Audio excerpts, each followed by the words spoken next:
video is all going to be about James Charles. When I was 17, the guy messaged me. Yeah, he messaged me, not just me, half of my friendship group. I'm going to be telling you guys a story about my experience with James Charles. It was very obvious that I was straight. Once this is up, me and James are no longer going to be friends. His power is so large, it made me feel so small, as if I should kind of sway towards just going along with it. Frick, this is so difficult. But this feeling of intimidation was the only thing I can grasp from it. I basically ended up getting super drunk at this party. Let me get my facts right quick. We end up exchanging numbers. The weird sort of awkward looks made me feel like I just felt so awkward. I'm like, bruh, stop. Like, that's weird, you're my friend, stop. Like, I'm not ever gonna speak about the stuff that we might have done. Why is he picking small influences to prounce upon? And he's like, yeah, how long have you been gay for? And I'm like I'm not actually gay. And then he hits me with the, are you sure? The reason why I've actually come out and spoke about this today is because I feel like it needs to be spoken about from someone that experienced it even a little bit. I just wanted to tell you guys my experience with dating him. The only reason I kind of went there was because of the power and the pressure and the intimidation that I felt. How are you going to message a 17-year-old? If I ended up flying out, something would have happened between me and him.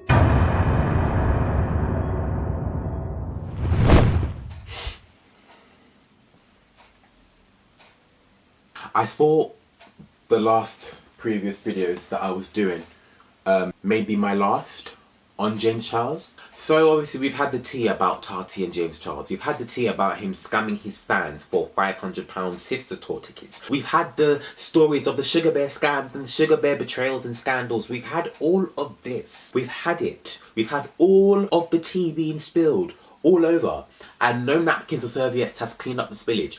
But we have got more spillage and more tea to spill over here, darlings. We have. Because recently, we have just found out that James Charles has been messaging and DMing UK male YouTubers. But it just seems like every single day we're seeing tweets upon rumours upon receipts upon receipts upon screenshots upon Snapchat stories, from Jeffree Star to Gabriel Zamora to God knows what. And it looks like I don't know when this scandal's gonna end, because it just keeps coming. It just keeps coming. In today's video, we are going to be talking about some YouTubers who are now coming out and speaking about their experiences with the sister James Charles himself. Now, I was very intrigued to do this video because you know, there's two YouTubers specifically who I do watch who are actually from the UK, and they actually spoke about some of their experiences when seeing James Charles.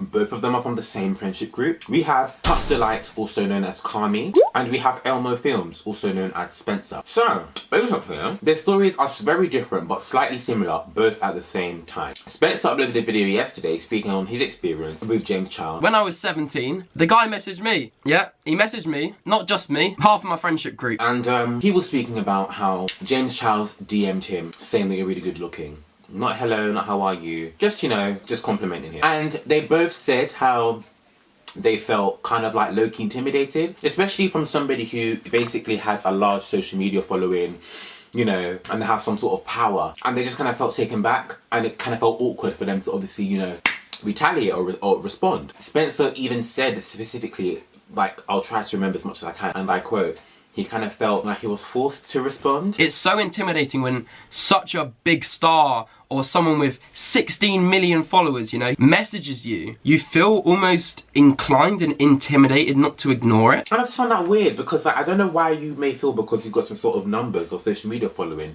that you feel that you have some sort of power and authority. Excuse me. You don't. You genuinely don't. I really feel like James has built this empire to make himself feel that he's got all this power in the world to speak to whoever he wants to and get whoever he wants to.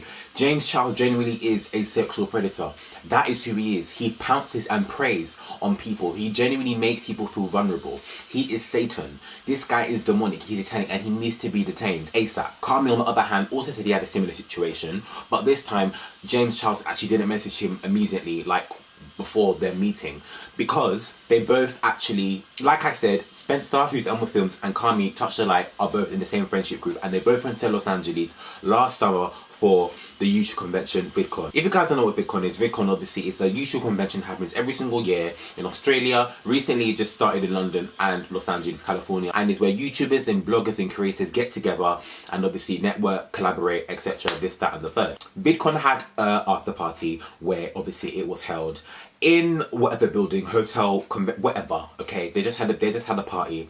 Emotive. Spencer and Kami went with their friends and they said how, you know, they kind of felt intimidated how James Charles kept staring at them from across the room. And I don't know if this was James Charles's way of trying to attract somebody, but I really, even if it isn't James Charles, I mean, I will feel flattered if you're looking at me in a way that shows that you're interested, but if you're looking at me in a, should I say, intimidating way, I'm gonna ask questions. Like, I will genuinely go up to you. Like, I don't know why people are intimidated by James Charles. I will never be intimidated by James Charles. Who is he? He genuinely is, he's trash. On Spencer's side of the story, he genuinely didn't necessarily say how he went up to him. He just said how he just felt awkward being obviously in that kind of like situation, in that predicament where obviously you feel just being stared at. And I totally understand, as somebody who's kind of like an introvert and they don't like generally being around people, and for somebody who's of a bigger following is staring at you, is even more daunting because you don't know if they watch your videos, you don't know if they follow you on social media. So I'm gonna kick him to the side for a bit, because obviously, like, at the end of the day, he's not really giving me much tea. He only gave me some. Kami, on the other hand, obviously was really drunk, and like he said in his video,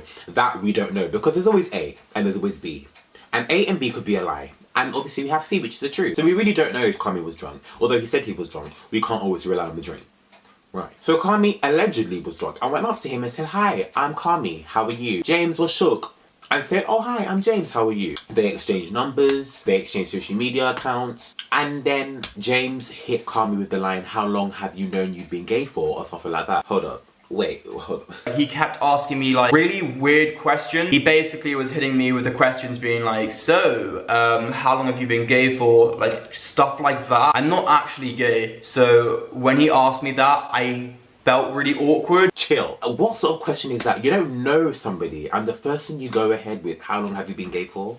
Like, hearing that for the first time, I was actually taken back. I had to pause the video for a bit because it doesn't make any sense. How can you, it's not really making any sense. It really isn't making any sense, to be honest. I feel basically Kami had an idea that this guy genuinely could potentially not be gay, so he just obviously threw it out in the open so he can obviously try his luck and try and catch him off guard. And I think with James, it's really, really safe to say that he basically knows that people are straight, but he just tries to manipulate them and say things to catch them off guard and make them feel uncomfortable so he can have his way as it is. And if that's what you think love is, then you've got something else coming. He's very lustful, he's a predator, he likes to pounce on his prey. You know, and it's really bad because you genuinely make people feel uncomfortable. And Kami was 19 at the time, and you're still growing up trying to know who you are as a person. And the fact that you feel you can come in and try and dictate to people. And the thing that even got on my nerves, the toothpick asked Kami, "Are you sure?" Don't ask him, "Are you sure?" Even if he's not bloody sure, that is nothing to do with you, my friend. You should leave him be. Excuse me, if I'm into somebody, the first thing I'm not gonna start asking is what your sexuality is. Hell to the freaking no. That's got nothing to do with you, fam. Nothing, blood. Well, that's disgusting. I just find it really, really disgusting and sick to the stomach that you will genuinely do something like that. And Kami did say that he was drunk. Like, he actually put a caption and said that he was drunk because he said he may not know if he's into guys. And you know, obviously we don't know if he's telling the truth, because obviously, hello, he's a YouTuber. Like, he loves the clout. You know, we don't know if that's true or not. But then again, that's not for us to say, and that's not in our space to make a judgment or comment on. I'm here for his content. I really couldn't care who he is. He's a lovely guy, and I obviously hope to meet him one day. So Kami, if you're watching this, hey friend. But yeah, I'm honestly just really, really tired of all this crap. I'm really irritated, to be honest with you, because we haven't heard a thing from him. However, he did allegedly message one of his Kami's friends called Jacob White, sent him a DM and said, "Please tell Kami to delete the video." This is a screenshot from the comments from the DMs on Instagram. I don't know if this is real, because obviously people can still troll things and obviously make them to be as they're not. So obviously it's still a 50-50 on that. Yeah, I'm honestly really, really bored, but I'm still here for the tea. I mean, I was burnt by Tati's story, but now I'm here, and we're all living for it. So let me know what you guys think in the comments. If you guys do care to write in the comments, because many of you people don't. But anyway, besides the point, let me know what you guys think in the comments. I want to know, because I really feel like this is going to be tea, like a conversation that's going to be going around the table for quite a while. Like, I'm talking about weeks and months probably, because many people are now opening up about things. Only God knows. He might have even wrecked his own flipping brother. It's possible. Only God knows what's going through his dirty mind. So it's sad to say this, but James, you are cancelled, and you may need to start going to college or something to try and get yourself a degree, because it looks like your YouTube career is crumbling, mate. It's crumbling, and I'm very sorry. I am very sorry, but not sorry, but sorry at the same time, do you know what I mean? But anyway guys, that's it from me from this week. I say this week, but then again, I just uploaded a video like a couple hours ago, but besides the point, whatever. We love the content, we love a consistent YouTuber, we do. But anyway, thank you guys so much for watching. If you guys like this video, please give this video a big thumbs up, and also subscribe down below for more YouTube tea and video like this every single week. Yeah, and I will see you guys very, very, very soon. Goodbye. That you were the most important person in my life. Shut up.